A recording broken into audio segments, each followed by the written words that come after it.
Hello everyone, this is class of English. इसमें मैं आपको बताने वाला हूँ सेंट्रल आइडिया इंग्लिश का, क्योंकि इसमें जो सेंट्रल आइडिया होता है वो 4 नंबर का आता है हमारे एग्जाम में। अगर आप बिल्कुल सही तरीके से लिख लेते हो सेंट्रल आइडिया को तो आपके 4-5 नंबर आसानी से मिल सकते हैं। लेकिन उसके लिए आपको सेंट्रल आइडिया की हिंदी आना चाहिए और अच्छे से समझ में आना चाहिए, जिससे कि आप याद ना करके हुए बल्कि समझ करके सेंट्रल आइडिया लिख सकें। तो इसी के साथ मैं आपको सिखाने वाला हूँ सेंट्रल आइडिया कैसे लिख सकते हैं।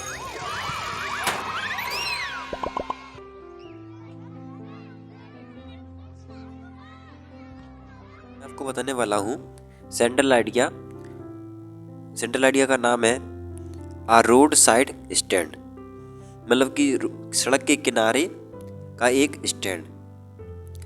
स्टैंड को कह सकते हैं हम, जैसे कि कोई वस्तु है तो वहाँ पर चीज़ों की उपलब्धता होती है, जैसे बस स्टैंड हो गया, टैक्सी स्टैंड हो गया, उसी प्रकार से एक स्टैंड हो गया, ठीक है, सड़क के किनारे। तो बेसिकली इस सेंट्रल आइडिया में बताया गया है एक किसान के बारे में, ठीक है, जो अपना सब्जी का स्टैंड मतलब सब्जी की एक दुकान लगाता है सड़क के किनारे, तो उसको स्टैंड कहा गया है। तो बेसिकली कहने का अर्थ ये है मेरा कि जैसे कि यहाँ पर आपको देख पा रहे हो कितना बड़ा यहाँ पर पैराग्राफ दिख रहा है आपको, लेकिन बहुत इजी है ये। इसी इसलिए है क्योंकि अपन जब इसकी लैंग्वेज समझ आएंगे हिंदी, तो अपनी लैंग्वेज में हम इसी प्रकार से लिखेंगे और आसानी हो जाएगा हमारे लिए सेंट्रल आइडिया लिखना भी, ठीक है। तो मैं आपको बताने वाला हूँ, चलिए फिर बने रहिए। और यहाँ पर मैं आपको शुरुआत में लाइन में बता देता हूँ कि जब भी आप सेंट्रल आइडिया लिखें तो उनका जो राइटर हैं जो सेंट्रल आइडिया लिखते हैं उनका नेम जरूर से याद रखें, क्योंकि जब आप सेंट्रल आइडिया लिखते हैं क्योंकि उसमें नेम जरूर लिखना होता है जो राइटर है, ठीक है। तो इसमें जो सेंट्रल आइडिया का जिसने लिखा है उनका राइटर का नेम है रॉबर्ट फॉरेस्ट। अब देखिए पढ़ते हैं हम सेंट्रल आइडिया को। The poem a roadside stand is composed by Robert Frost. In this poem the poet has described about poverty of rural area people, मतलब कि जो राइटर हैं वो वर्णन करते हैं एक ग्रामीण क्षेत्र के लोगों के बारे में, ठीक है। तो अब ग्रामीण आगे देखिए। A person who live in a village, एक गरीब व्यक्ति है या कह सकते किसान है जो रहता है गांव में। He is a farmer, ठीक है, मैंने जैसे कि आपको बता दिया है किसान है, तो यहाँ पर आगे एक और लाइन किसान है। He is a farmer यानी किसान है। तो किसानी बेसिकली उगाता है क्या, सब्जी वगैरह, है ना, तो वही उसी ने अपनी दुकान लगा ली। आगे देखिए। That farmer make a stand of vegetable roadside out of his home, मतलब अपने उसके घर के बाहर जो सड़क निकली हुई है उसके सड़क के बगल से उसने दुकान लगा ली है सब्जी की, ठीक है। आगे देखिए। He hopes sitting rich people in passing care his vegetable bill by, उस किसान की ये आशा थी कि जो भी यहाँ से सड़क से निकलेगा अमीर व्यक्ति तो वह उसकी दुकान से सब्जी खरीदेगा यानी वेजिटेबल खरीदेगा, है ना, तो जिससे उसे प्रॉफिट होगा। ये उसका एक आशा है, ठीक है। आगे देखिए।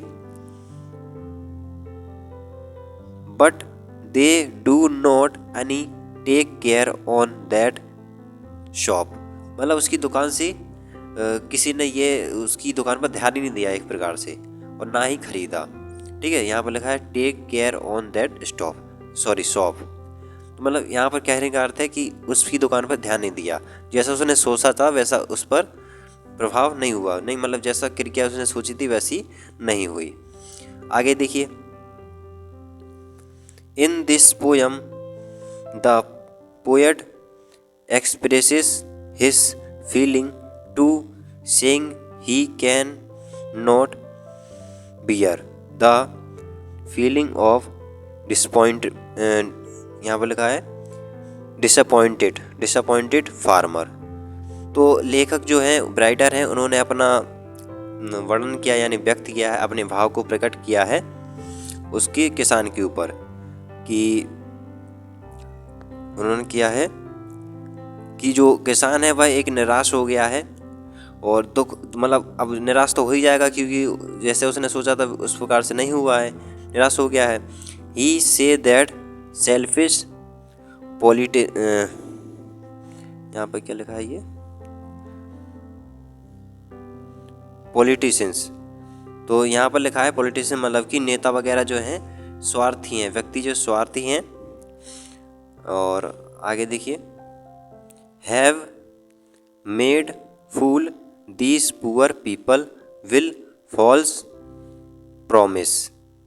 तो जो नेता वगैरह हैं वो एक स्वार्थी हैं, व्यक्ति भी स्वार्थी है, एक शहर का व्यक्ति स्वार्थी होता है बेसिकली। और जो नेता वगैरह हैं वो मूर्ख बनाते हैं व्यक्ति को, जो गरीब आदमी है उनको मूर्ख बनाते हैं और उनसे झूठे वादे करते हैं। यहाँ पर लिखा है ना प्रॉमिस, ठीक है। आगे देखिए, they appeal front of people that these people will settle near city. और ये वादे करते हैं कि वे जो है जो ग्रामीण लोग हैं उनको, जो गरीब किसान है या गरीब व्यक्ति है उनको निवास देंगे एक सिटी के बगल में, यानी एक शहर के बगल में, लेकिन ऐसा नहीं होता है।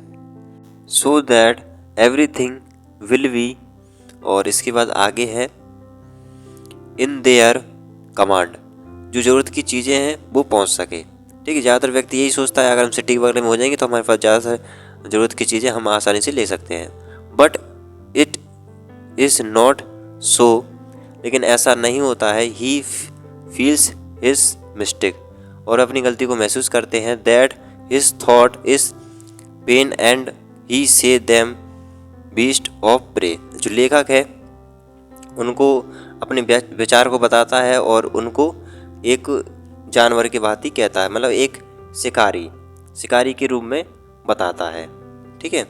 एक शिकारी हैं जो शिकार करते हैं, शिकार बनाते हैं गरीब व्यक्ति को, मतलब गरीब आदमी को। तो इस सेंट्रल आइडिया में हमने जाना है, एक पैराग्राफ के रूप में हम इसको याद कर सकते हैं, पैराग्राफ में या एक समझ करके, ठीक है, एक स्टोरी के रूप में, तो आसानी से आपको लर्न हो जाएगा। इस पैराग्राफ को आप रटेंगे तो फिर आप जरूर से भूल जाएंगे, केवल समझ के लिखें।